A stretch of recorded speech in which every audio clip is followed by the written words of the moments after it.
The CBS Radio Mystery Theater presents...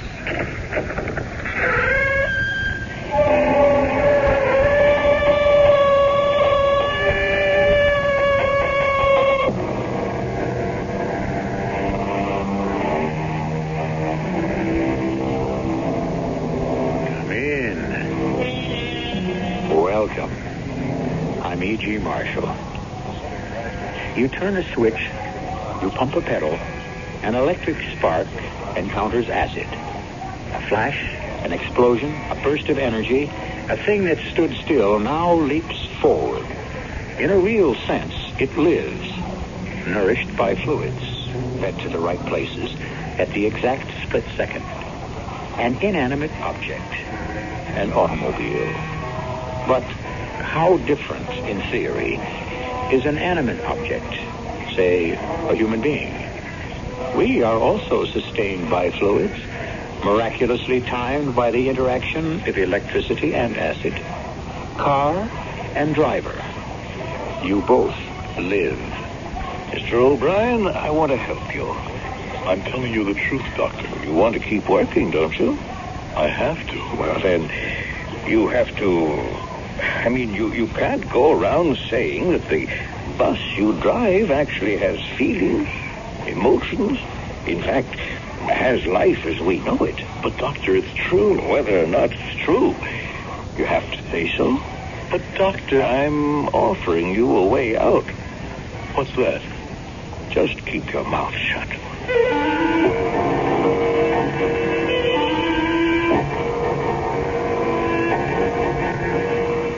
Our mystery drama, The Night Shift, was written especially for the Mystery Theater by Sam Dan and stars Howard Da Silva. It is sponsored in part by Time Magazine and Buick Motor Division. I'll be back shortly with Act One.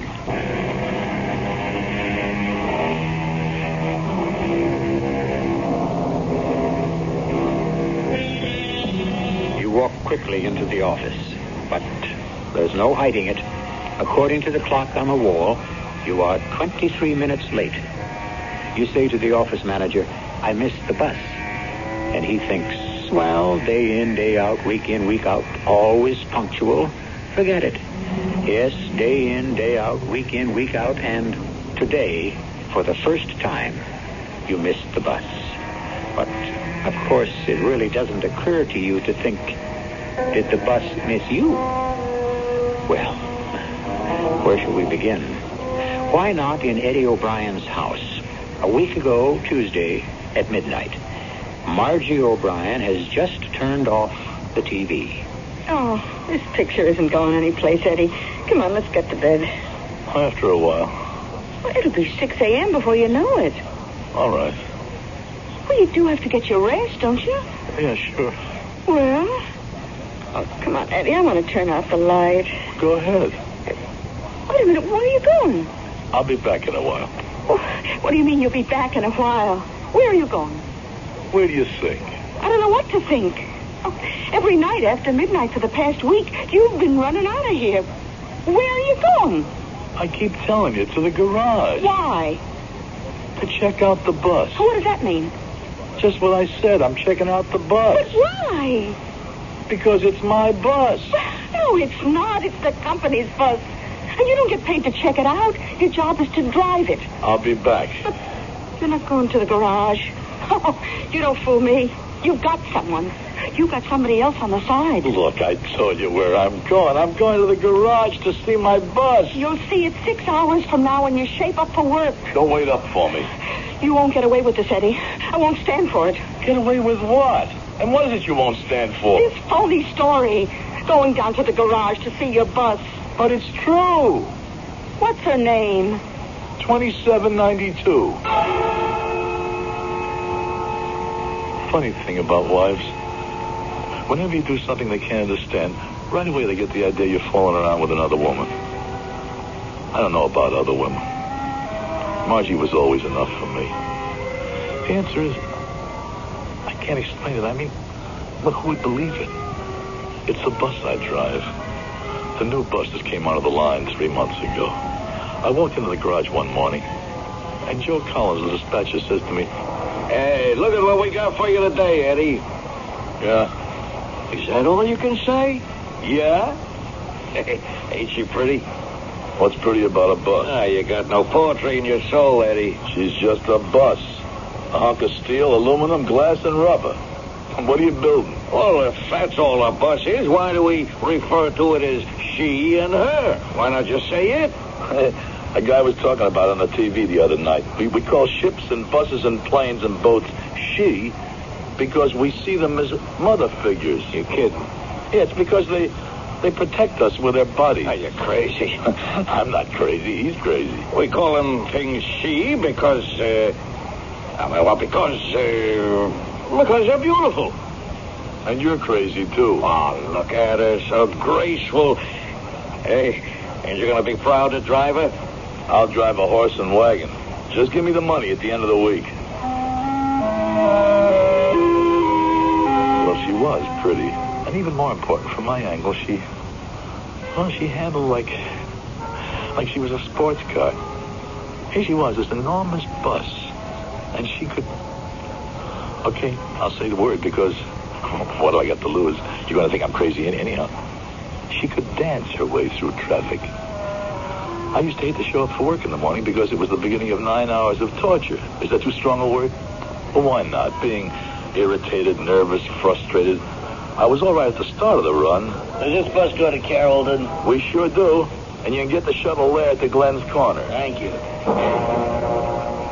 But along about the last hour, I was sputtering like a firecracker. Yeah, have change of $1? What's the matter? Can't you read? Exact fare, 50 cents. It says so in front of the bus.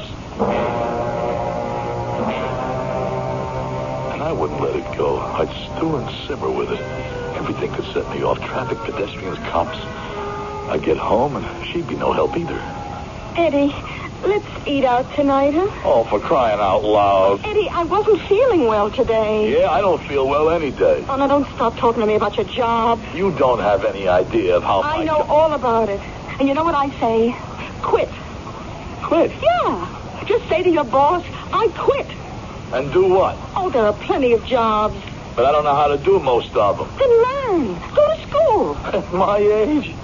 Besides, you know what kind of pension plan we got? Oh, honey, I want just a little more out of my life. Like what? Let me put it this way. I would like a husband who, when he comes home every night, isn't always tired. I'll stay home. You go out and get a job. Oh, can't we ever talk sense? Today's husbands stay home. Wives go out and have careers. You're so smart. You know so much. You could do better than me. Oh, Eddie, if I were you, I'd just shut up. I'd be getting the better part of that bargain. An hour to clean the house, an hour to do the shopping. Eddie, I'm telling you right now. An hour to cook supper. I'm warning you. After all, it isn't as if we have kids. You're going to be sorry, Eddie. Yeah? Why am I going to be sorry? How am I going to be sorry? I don't know yet, Eddie. But I'll find a way.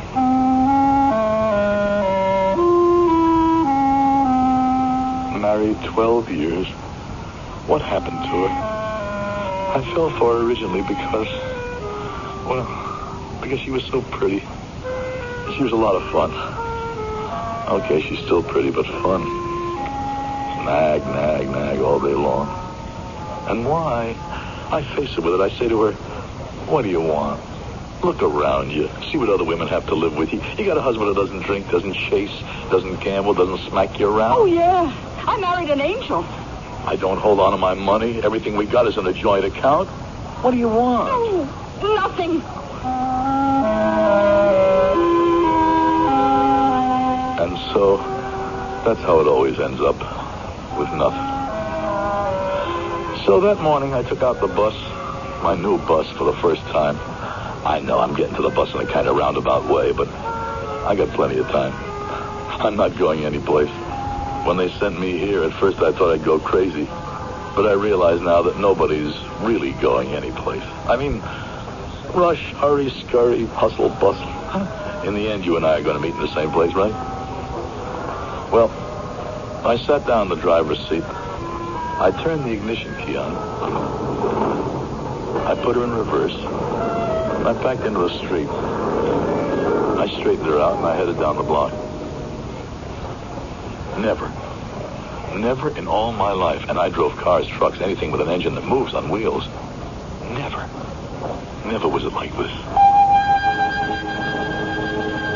She didn't roll down the street.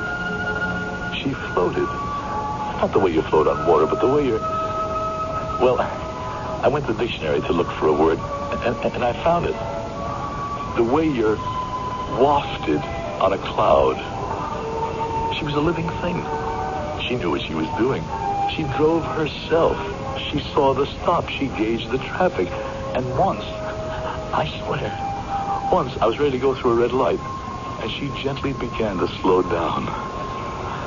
The 9 hours passed as if it were all a beautiful dream. On my last trip, I passed by the garage to turn her over to my night man. I hated to do it because, all right, what do I got to lose? I hated to do it because I thought she was mine, all mine. And I couldn't stand to share her with another man. I know, I'm crazy. Anyhow, my night man was waiting. Hey, look what we got here, 2792. Joe says the new heats are in. She handles like a dream, Jerry. Just look at her. She's beautiful. Give her 6 weeks. She'll be dented and banged up. The windows will be filthy. The outside will be caked with mud. Never. All them juvenile delinquent kids will slash the seats and maybe bust the window. Don't say that. What are you running a fever about? Listen, Jerry, you don't have to push her. What are you talking about? I know you, Jerry. You got a heavy foot, and you ride the clutch. You don't have to with 2792. Eddie, you're a great guy in many respects, but listen, I wish you'd quit being a company man. No, I'm only trying to show you that you don't... Trying to what? Trying to save him money? So they put in a new clutch. What do you care? Some money out of your pocket? No, it's just that... Yeah? Nothing. Nothing. The nothing people say when they mean everything. Except I didn't know just yet what I meant. Well, the next morning I showed up for work, and it rained the night before, and there was mud all over her. So I said to the dispatcher, "Hey, Joe, this bus has to be washed." Yeah, I know. Well, so if you know, why don't you do it? What are you talking about, Eddie? You know we can only have the buses washed twice a week. Yeah, but this one's filthy. She ain't that bad. I'm not taking her out like this. What? Let me get the hose. I'll wash her down myself. Hey, you can't do that. Who says so? First place, you ain't maintenance. You're a driver. And second, you're due on the South Street in 2 minutes. Now you just saddle and ride. And that's when it started. They're going out at midnight. Do you understand? My bus. She needed to be taken care of, and... Well, at midnight, the garage would be deserted. Nobody would be around to interfere with me as I tended to my bus. I would wash her carefully, and soon she'd be shining and spotless. But after the first week, I saw that she was also hurt. How'd you get that dent in the left rear panel, Jerry? Oh, come on, Eddie. You can't even see it. How did it happen? It's nothing. You don't hear Joe Collins complain, do you? How did it happen? What are you getting so excited about? Talk to me, Jerry, or I'll knock you into the middle of next week. Hey. You're all ready to put up your hands. What for, Eddie? Why? What happened? I cut a corner too sharp. I caught a bumper on a taxi. He had a small scratch. I had a small dent. Both of us figured it would be better to keep it quiet. Don't you ever do that again. Do what again? Put another mark on that bus. Eddie, tell me something.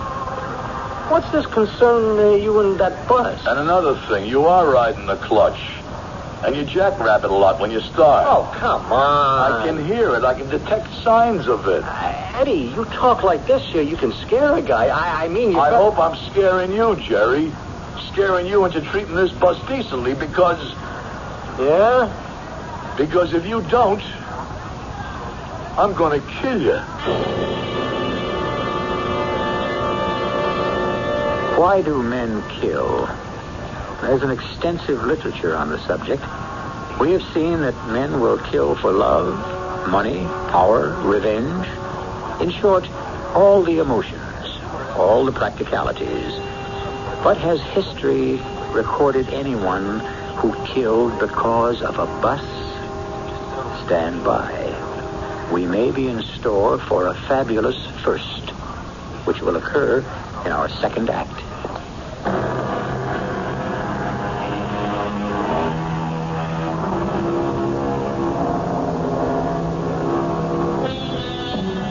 All right. Why do sailors, airmen, trainmen, drivers refer to their vehicles as she? How easy it would be to get bogged down in all kinds of sexual symbolism. Why don't we just say a boat, a machine, a truck, a train, a plane? All these things are she, because the truth is, I don't know either. We could arrive at the answer in the second act, which is about to unfold. Well, Eddie? Well, what? Well, it's midnight. You're still dressed. No signs of getting ready for bed, so I guess you're going out again tonight. That's right. To the garage, no doubt. That's where I go. To wash down the bus. Yes. Funny thing, I never thought it would happen to me. Now, Margie, don't get started It with happens that. to other women. Some of them get a divorce. Some of them keep their mouths shut and pretend everything's okay. Margie. And then there are some women who decide to get even. You know what I mean? Oh, for crying out loud, Margie. What sauce for the goose? Will you listen to me? An eye for an eye. I'm going to the garage. That's all I'm doing is I'm going to the Well, garage. I really don't know what I want to do yet, Eddie. I haven't decided how I'm going to handle it. I'll be right back. Oh, no rush, Eddie. As long as you're having fun, take your time. Enjoy it. Margie, you're crazy. Don't keep her waiting. Margie, I'm going to the garage to fix up my bus. Okay. Okay, Eddie, I'll play along. Don't keep it waiting.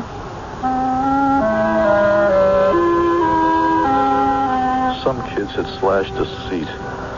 There were chewing gum patches on the floor and papers and dust. I spent more than an hour working on her. And at the end, well, at least she was respectable looking again. I left the garage, and I noticed a woman walking toward the corner. She was about my age, give or take somewhere around 40. Kind of slender, not at all bad looking. And I remembered seeing her practically every night. I wondered what she was doing alone on the street at this hour in this neighborhood. I mean, I wasn't trying to start anything, but I said, "Good evening." Actually, it's good morning. That's right. You live around here? The house on the corner. Kind of dangerous for a woman to be out alone at this time of the night, don't you think? Oh, there's no question about it, but I'm restless. I was hoping to talk to you. I've been wanting to for weeks. Well, you could have done that any time. Perhaps, but I've been brought up where the gentleman must talk first. Well, what is it you wanted to talk to me about? I wanted to thank you For what? for making my little midnight walks possible. Well, what have I got to do with it? As you say, it's not a good neighborhood for a woman to be alone on the street at this hour, and so I would sit by my window. And then, some time ago, I noticed that you would go to the bus garage just down the block, stay for an hour or so. And just knowing there was someone respectable within call. How do you know I'm respectable? Oh, you must be. You work for a living. You evidently go to the garage to fix the buses. You're a mechanic, aren't you? No, I'm a driver. Anyhow, I'm not really alone, so I thought it was safe to take a walk. And it has been. I'm glad I could be of help. Would you care for a cup of coffee? Oh, well, you see, I'm married. Why did I say that? It's really insulting. It means that I thought that you were making a play. It's not important. We're all very complicated. We like to think we're so logical. Actually, inside, it's really anarchy that we somehow manage to keep under control. Well, let me tell you why I said that. It isn't important. Yes, it is. It really is. I must explain it. Why not explain it over a cup of coffee? See, my wife is convinced that I've got a woman, another woman. Have you? No, but she doesn't believe me. When I tell her about the bus, she really flies off the handle. Why? Well, I told you how I feel about that bus. Doesn't it sound crazy? No. No? What you're saying is that That bus is a living creature. Why not? Who can define what life is? That's it. That's it. You understand. Just like no two human beings are alike. The same goes with no two machines. It's the way they're put together. They have a life. I hope you won't laugh. To laugh at someone's sincerely held belief is not only unkind, but stupid. Then you really do understand about my bus? I think you're an exceptional human being. Her name was Martha Wilson. And she was sweet, soft, sincere, easy to be with. So unlike Margie. So I'd meet her at the corner every night, and we'd go up to her place for coffee. And I had no other ideas. Well, not at first, anyhow.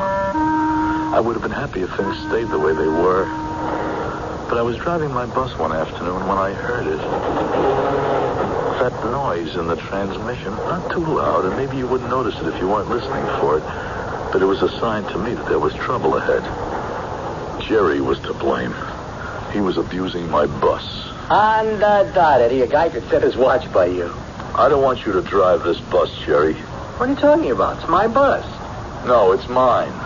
You want to be legal. It's the company's bus. I told you, treat this bus carefully, gently. Ah, why don't you go soak your head? Okay, that did it.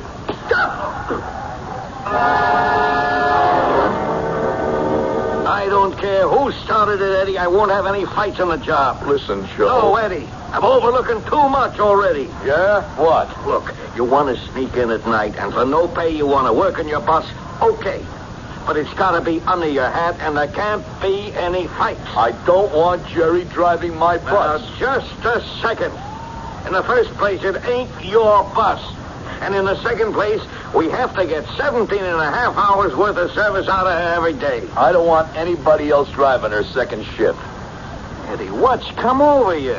I'll be the night shift myself. You mean pull two shifts? That's exactly what I mean. Forget it. What? What are you, kid, Eddie? We got a contract. No one's allowed to work two shifts. Even so, a state law won't let one guy do 17 hours behind the wheel. Jerry is killing my bus. Don't you understand? Jerry is killing my bus. Eddie, relax, huh? Your bus is still way ahead on any schedule of maintenance and depreciation. Now, why don't you go home, get a good night's sleep?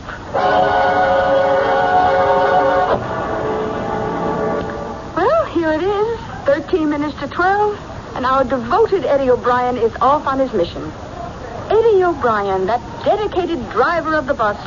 Good night. And give my regards to Martha. Martha? It's funny how you always went for girls whose names begin with M. I'm Margie.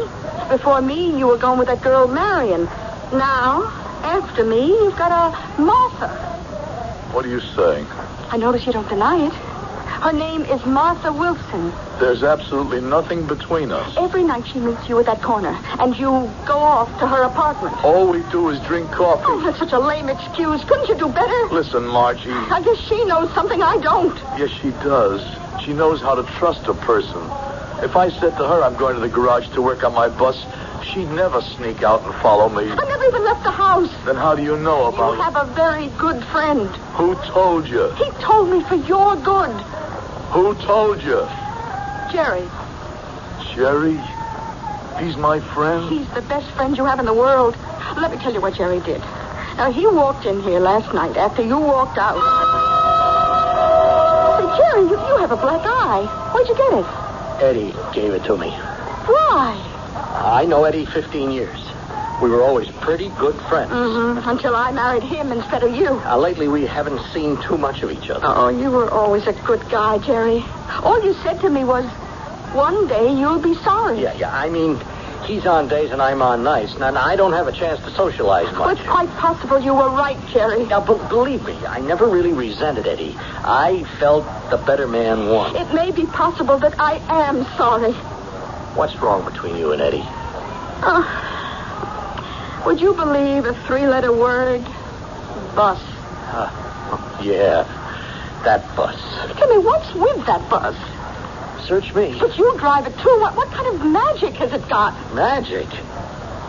The bus is just a cover. For what?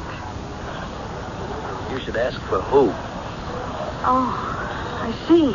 He doesn't have the right to cheat on you, Margie. You're the most wonderful girl I know. Oh, please, Jerry, not now. I don't mind giving you up. If it was to a guy who could make you happier than I could. Who is she? I want you to be happy. Who is she? I've always loved you. I loved you enough to be happy when you threw me over for Eddie. Will you tell me who? It was because I wanted you to be happy, but you're not happy now. You can't be happy now. Oh, Jerry, if you don't tell me who she is. Just tell me this. Huh? Is it a surprise to you? I mean, that there's another woman? Isn't it something you knew in your heart all along? And what if I did? Are you to blame for any of it?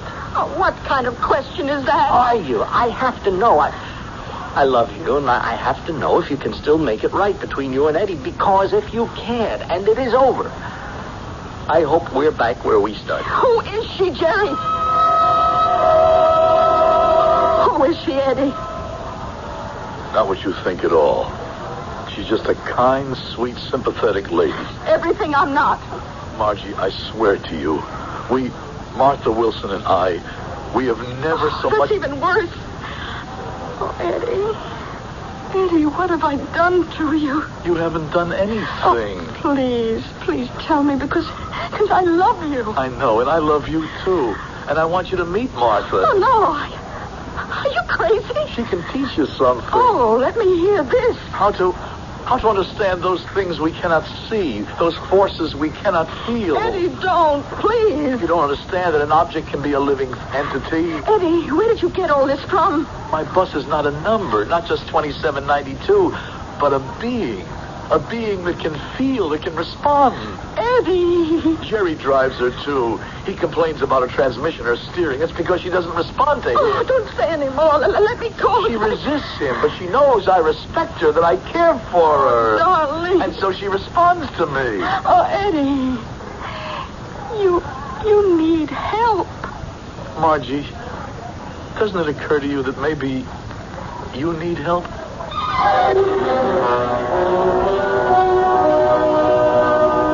So far, I imagine, we have posed the basic conflicts that occur in our society, especially the eternal one that exists between art and science, or, put it this way, between the heart and the mind. Common sense insists that Eddie O'Brien is, to put it gently, a nut. Just remember that common sense always says that about all visionaries and creators at first. We may have a different type of common sense revealed in Act 3.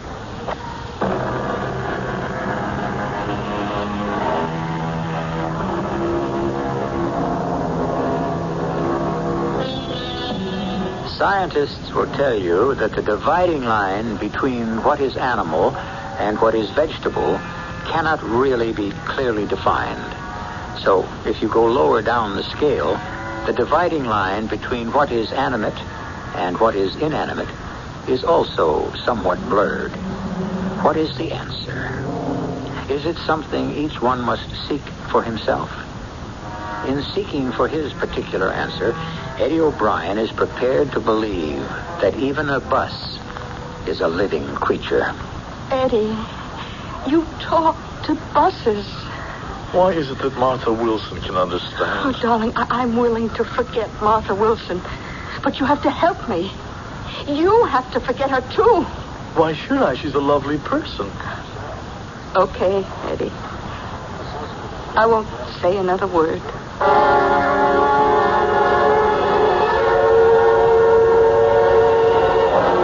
Joe, you just got to take Jerry off the night shift. Look, Eddie... He's killing the transmission.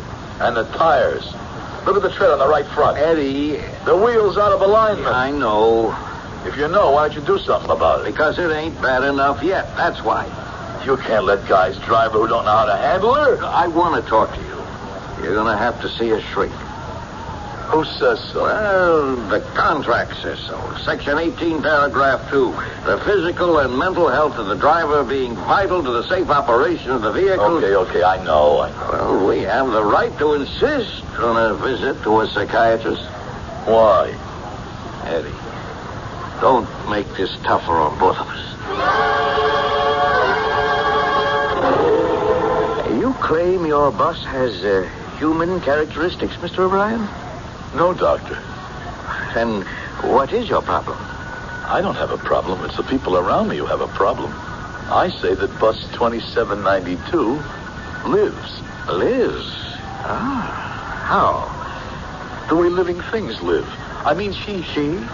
Look, why is it crazy? She has a motor, we have a heart. She circulates oil, we circulate blood. We burn food, she burns gas. And doesn't the same name hold true in both cases? Fuel? Oh, these are very apt generalities, Mr. O'Brien. Well, let me tell you how I can prove all this. Prove what? Prove that she lives, that she responds, that she understands.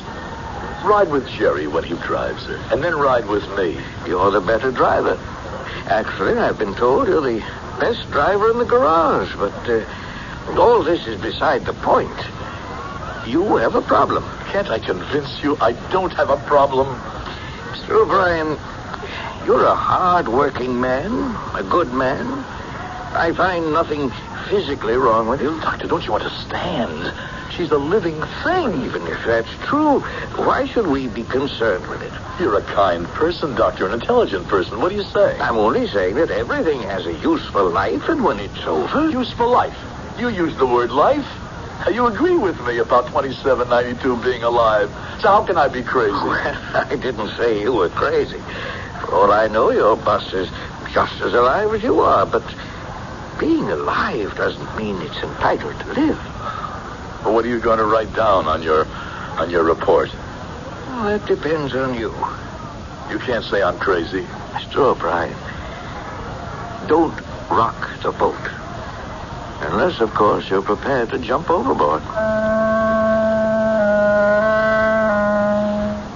That was my first experience with a head doctor. I've had lots more since, and I shall certainly have many more in my time to come. Let me check out the details of what happened immediately after. I took the bus out again, and I wanted to cry, because she was no longer the beautiful thing I had seen that first morning. She was dirty and dented, grimy, dingy. The tile on the floor was cracked in places. There were dirty spots that could no longer be removed. And even her heart, her great beating heart, no longer pumped smoothly. She stuttered, labored. She was in agony. And when I turned her over to Jerry, please, Jerry, be very good to her. Eddie, I want to tell you something, and you better listen. That tramp you've been running around with at night. One more word, Jerry, and I tell you... What? You won't catch me with that lucky sneak punch like the last time. Eddie, Margie loves you. You keep out of this. I can't. I love her. You always hated me because I'm the one she married. She's mad. You can't blame her. She wants to pay you back. She's willing to go away with me. But you can put a stop to it if you really love her. Oh, don't be so noble and self-sacrificing. She chose me 15 years ago. Now, if she wants to choose you, I won't stop her. It's true. It's true about you and Miss Martha Wilson. It has nothing to do with another woman. Why do people tie everything up with sex? It has to do with understanding what's in somebody's heart. Jerry, the clutch is gone. The clutch is okay. Treat that bus gently, shift easily. Promise me, Jerry, promise. Oh, you're crazy. I can see that now. Look, I am not going to let you ruin the rest of Margie's life. Easily, Jerry. She responds so beautifully when you treat her gently. Let go of my arm, you nut. He climbed into the driver's seat, and as if to spite me, it was as if he was trying to tear her heart out. I couldn't go home. I couldn't face Margie. I couldn't face the arguments, the complaints, the lack of understanding. How does it happen? How do two people who were so in love, suddenly, it's because we change. We don't know it, but we change. Or maybe what we were is no longer what we are. And so I went where I could always find somebody who was what I needed now. What did the doctor say? In a nutshell, don't rock the boat. He's a good doctor. He knows his limits. I wish I knew mine. How is she? She, Margie? No. 2792. She's getting old. I saw this thing on TV one time. There are tribes where when a person gets old, they take him somewhere to die. I know. And that's what'll happen to her. If it's a rule of life, my dear, we must accept it. Oh, I can accept it, but what bothers me is she'll be considered just a hunk of scrap metal. Nobody will ever know that she lived, that she was a living creature. You'll know. I'll know. Martha, I was right, wasn't I, about her? I'm right, huh? Of course. When you rode with me, you could tell, couldn't you? Yes. You're not just saying this to make me feel better. I'm saying it because it's true.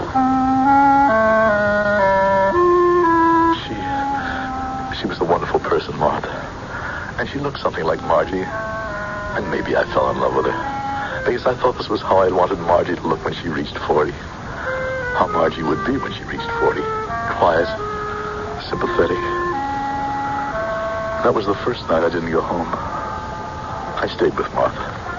And early the following morning, I reported to the garage for work. Where's my bus, Joe? You'll have to take out 2780 this morning, Eddie. You mean you're finally giving me a new transmission? Oh, it means you weren't here last night to do your daily dozen. What? 2792 is at it. What? There she is, against the back wall, what's left of her. What happened? Well, Jerry had an accident last night. It wasn't his fault. What happened? Well, these kids, they must have been drunk, doped, who knows. They come right at him. So to avoid a head-on, he pulled over and piled up against the building. He crashed her. It couldn't be helped. Lucky he's got witnesses. Look at 2792, Joe. She's dead. Yeah, I guess you could put it that way. She's dead. And what happens to her now? She'll be stripped? I saw this thing on TV once. An animal, a big, beautiful animal. I forget what it was. Anyhow, it died in the jungle. And the vultures and the hyenas. Oh, you really got yourself an imagination. He killed her. Jerry killed her. Oh, come on, Eddie. Hey, where you going? You're due on the street in 3 minutes. Eddie! He killed her. He planned it with Margie. That was how Margie would get back at me. Well, 2792 was dead. I knew that. And I would give 2792 a burial, a decent departure from this world. But first she had to be avenged. Walking into a store saying, I want to buy that revolver, and then to go to Jerry's apartment. He wasn't home, but I should have thought of that. Of course, he'd be at my house. Eddie! Look, Eddie, Don't kill because of this. You really don't care. Eddie, don't kill. why kill me, Eddie? You don't love her anymore. Why? You know why, Jerry. You're going to die because you killed her. I didn't kill anybody. Yes, Jerry, you killed 2792. Eddie! The two of you, you planned it. You did it to get back at me, to hurt me. You know how I loved her. No, Eddie, no. You yourself said it, Margie. An eye for an eye.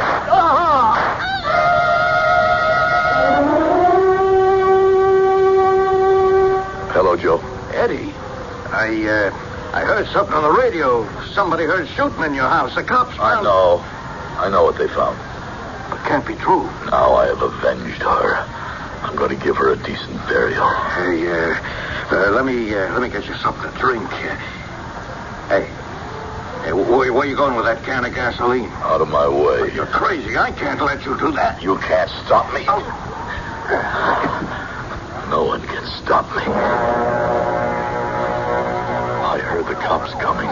They probably figured I'd be at the garage, but they were too late to stop me. I poured the gasoline all over her, all over my beautiful 2792, and I lit a match.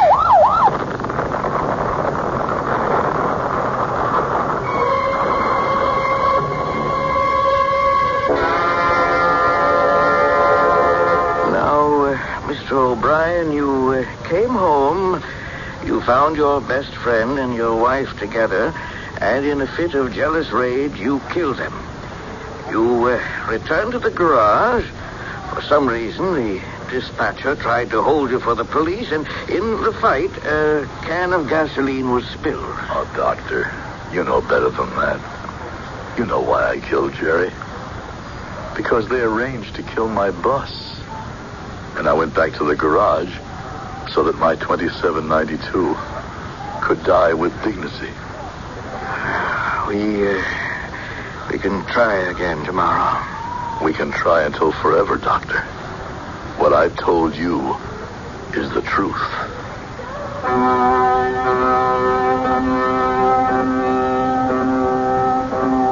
There you have it. Either way you like it. We try to please everyone.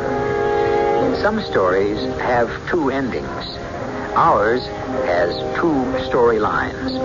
Was he in love with the bus, and did he kill for that reason? Or did he realize that he was about to be betrayed by his wife and his best friend, and was that his motive? My motive is to have you wait here till I return.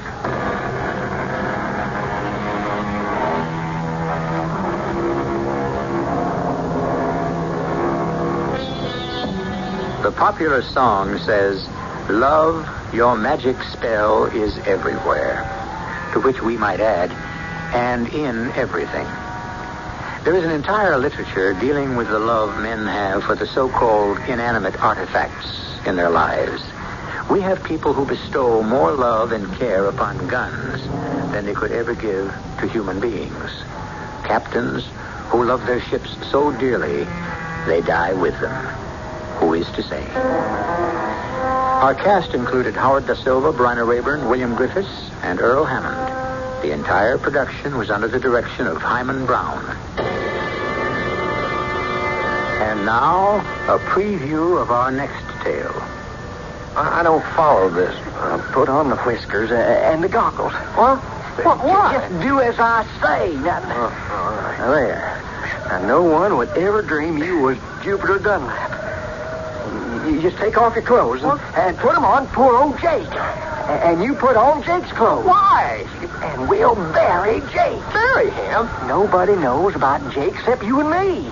And them there two fellas, and, well, they're long gone. They ain't gonna say nothing. But we just can't go. I mean, we have to tell the sheriff. We will, in good time. Meanwhile, you, poor old Jupiter Dunlap, you will have disappeared. Me? But why? Because we're going to let on that it was you that was murdered. Radio Mystery Theater was sponsored in part by Buick Motor Division and Time Magazine. This is E.G. Marshall inviting you to return to our Mystery Theater for another adventure in the macabre. Until next time, pleasant dreams.